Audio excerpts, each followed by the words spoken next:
এই দেখুন ভাই বন্ধু সকল, সিলিংয়ের প্লাস্টার কি হিসাবে করা হয়।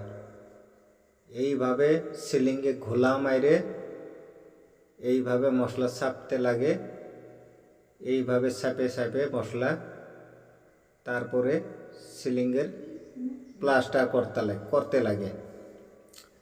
এই দেখেন আমরা সিলিংয়ের প্লাস্টার করতেছি, আপনারা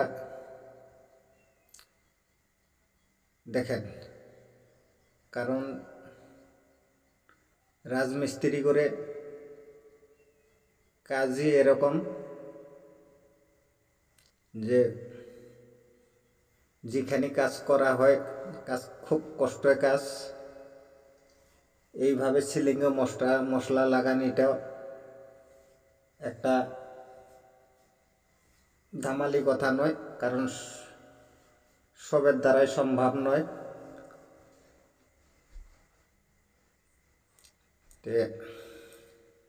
আমরা ধরেন কাজই করি এগুলো, যার কারণে ধরেন আমগরে মিস্ত্রিগুলোর অসুবিধা হয় না, কিন্তু খুব কষ্ট হয় আরও সিলিং প্লাস্টার করতে। নিচের থেকে উপরে মশলা লাগাইতে লাগে, সারা দিনটা ধরেন নিচের থেকে মশলা ছাপে ছাপে উপরে মারতে লাগে, আপ ডাউন করতে লাগে।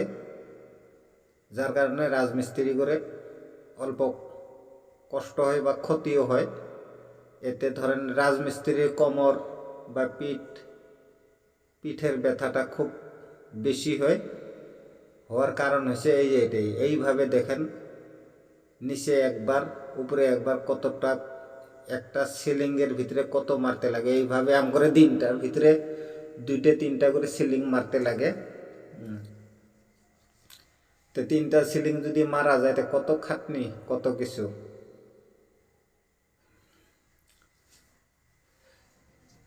তা আপনারা যারা দেখতেছেন,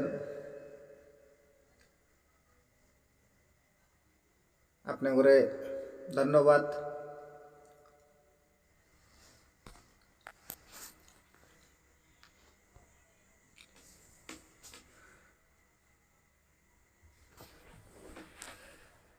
কারণ ঠ্যাং হাত ফোটা করে দেয় সিলিংয়ের কাজে। এই দেখেন ঠ্যাংয়ের ভিতরে প্লাস্টিক দিয়ে জুতা পিনছে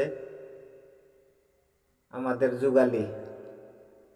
তাহলে কি পরিমাণ এই সিমেন্টে মানুষের ক্ষতি করে, এটা নিশ্চয়ই আপনারা বোঝা পাইতেছেন যে এই গরমের ভিতরেও ঠ্যাংয়ের ভিতরে প্লাস্টিক দিয়ে জুতা পিনতে লাগে।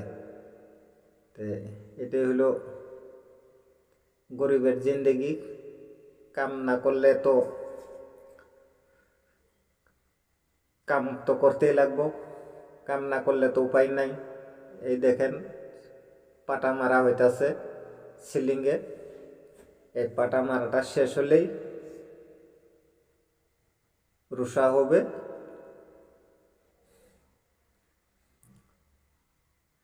আপনারা ভিডিওটাকে ফলো করে রাখবেন, এটাই কথা।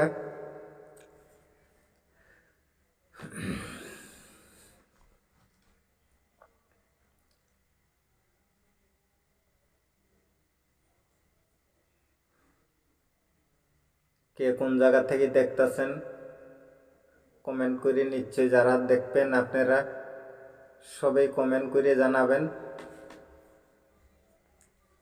যে আমরা কাজ করতেছি, কাজটা কীরকম হলো। এই দেখেন রুষা মারা হইতাছে।